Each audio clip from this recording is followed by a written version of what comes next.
Au cœur de la forêt des murmures, la magie était omniprésente. Les rayons du soleil dansaient sur la mousse émeraude. De minuscules fleurs pointaient le bout de leur nez sous les vieux troncs d'arbres. C'était la maison de Lumi. Lumi n'était pas un écureuil ordinaire. Il avait un secret. Lumi pouvait voler. Pas avec des ailes, mais avec la magie de sa fourrure. Sa queue, terminée par une pointe blanche, brillait lorsqu'il sautait. En haut, il s'élevait, minuscule boule de duvet contre le ciel bleu. Lumi adorait la forêt des murmures. Chaque feuille, chaque baie, renfermait un souvenir. Il connaissait les meilleures noisettes et les ruisseaux les plus frais. La forêt était son ami, et il en était le protecteur. Lumi n'était pas né avec la magie. Il était un écureuil ordinaire, vivant dans une forêt extraordinaire. Elle l'avait choisi par une nuit étoilée, une nuit où les étoiles semblaient danser dans le ciel. Il n'était alors qu'un bébé, jetant un coup d'œil hors de son nid, curieux du monde qui l'entourait. Une étoile filante, laissant une traînée argentée, atterrit près de lui, illuminant la forêt d'une lumière mystique.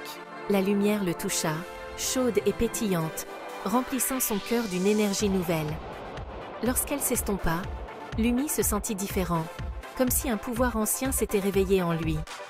Il se sentit plus léger, comme une plume portée par le vent. Il sauta, et au lieu de tomber, il flotta. Il ne pouvait pas croire ce qui se passait. À partir de ce jour, Lumi vola. Il découvrit un monde nouveau, vu d'en haut. Il s'entraînait chaque jour, s'élevant plus haut, planant plus loin, explorant chaque recoin de la forêt.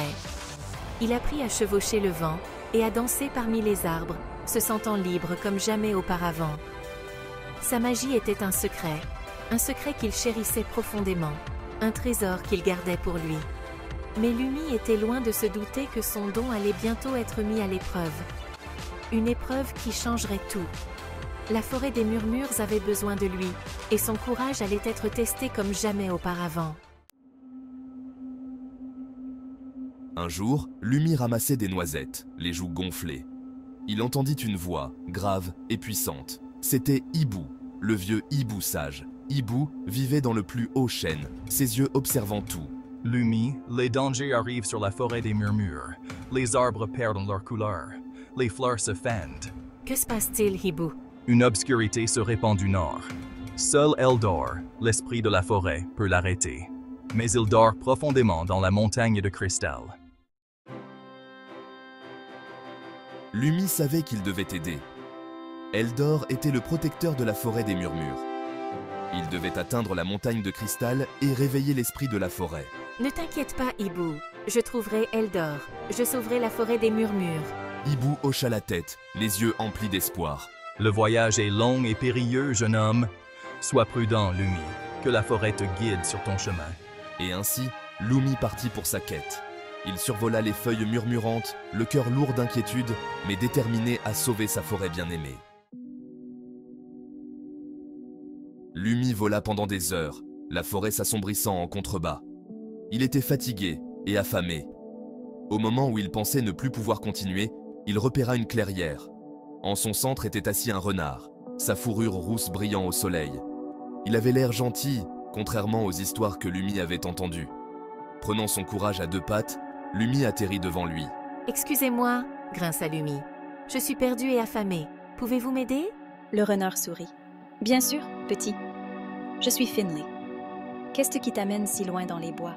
Lumi lui parla du danger qui menaçait la forêt des murmures et de sa quête pour trouver Eldor. Finlay écouta patiemment, la tête penchée sur le côté. « La montagne de cristal est loin, » dit Finlay lorsque Lumi eut terminé son récit. « Mais ne t'inquiète pas, je connais un raccourci qui nous fera gagner beaucoup de temps. Suis-moi et nous arriverons plus vite que tu ne le penses. » Finlay, avec un air confiant, ajouta « Nous devons être prudents, mais ce chemin est sûr. » Finlay conduisit Lumi à travers des sentiers cachés et par-dessus des rondins couverts de mousse. Le chemin était sinueux et parfois difficile, mais la détermination de Finlay ne faiblissait pas. Bientôt, ils atteignirent une rivière aux eaux tumultueuses, trop rapides pour être traversées à la nage. L'eau scintillait d'une magie ancienne, rendant la traversée encore plus périlleuse. « Ne t'inquiète pas, dit Finlay, voyant la peur de Lumi. « Monte sur mon dos. Je te protégerai et nous traverserons ensemble. » Lumi s'accrocha à la fourrure de Finlay tandis que le renard s'engageait dans l'eau glacée. Chaque pas était un défi, mais Finlay avançait avec détermination. Le courant était fort, mais Finlay était plus fort. Il luttait contre les flots, ses muscles tendus sous l'effort. Finalement, il atteignit l'autre rive, secouant l'eau de son pelage. Lumi descendit, tremblant mais sain et sauf. « Merci Finlay », dit Lumi, reconnaissant de l'aide du renard. « Sans toi, je n'aurais jamais pu traverser cette rivière. Tu es un véritable ami. Je n'oublierai jamais ce que tu as fait pour moi aujourd'hui. » Finlay sourit. « Même la plus petite créature peut faire preuve de gentillesse, Lumi. Maintenant, va. Eldor t'attend. Et souviens-toi, tu n'es jamais seul dans cette forêt. » Lumi hocha la tête, sentant une nouvelle force en lui. Il savait que, grâce à Finlay, il pouvait affronter n'importe quel défi. Avec l'aide de Finlay, Lumi était plus proche de son but. Il pouvait la voir au loin, la montagne de cristal scintillante comme un diamant sous le soleil. Mais le chemin qui l'attendait était périlleux. L'air se refroidit à mesure que Lumi montait. Le vent hurlait comme un loup affamé. Mais Lumi poursuivit son chemin, sa détermination nourrie par la pensée de sa forêt bien-aimée. Il traversa des cavernes glaciales, leurs parois ornées de cristaux étincelants. Il esquiva des chutes de pierre et traversa d'étroits ponts de glace. Chaque défi mettait son courage à l'épreuve, mais Lumi refusait d'abandonner. Il savait que le sort de la forêt des murmures reposait sur ses petites épaules. Il devait atteindre Eldor. Il devait sauver sa maison. Enfin, épuisé mais triomphant, Lumi atteignit le cœur de la montagne.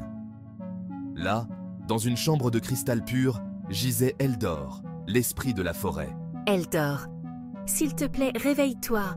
La forêt des murmures a besoin de toi. » Lentement, Eldor ouvrit les yeux, leur lumière emplissant la chambre. Il regarda Lumi, son regard sage et ancien. « Je sais pourquoi tu es ici, petit. Les ténèbres se répandent. » Lumi parle à Eldor des fleurs fanées, des couleurs qui s'estompent et de la peur qui s'emparait de la forêt. Eldor écouta patiemment, la tête haute. « Les ténèbres proviennent d'un lieu de tristesse.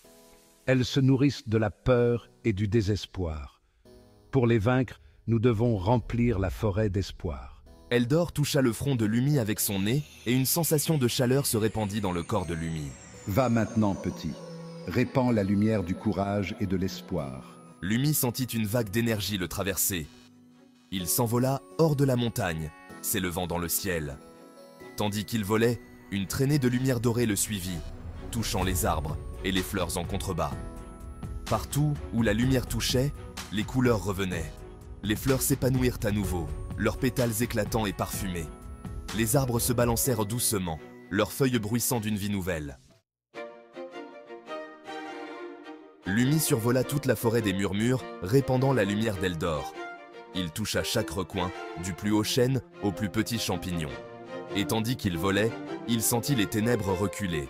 Les animaux de la forêt, sentant le changement, sortirent de leur cachette.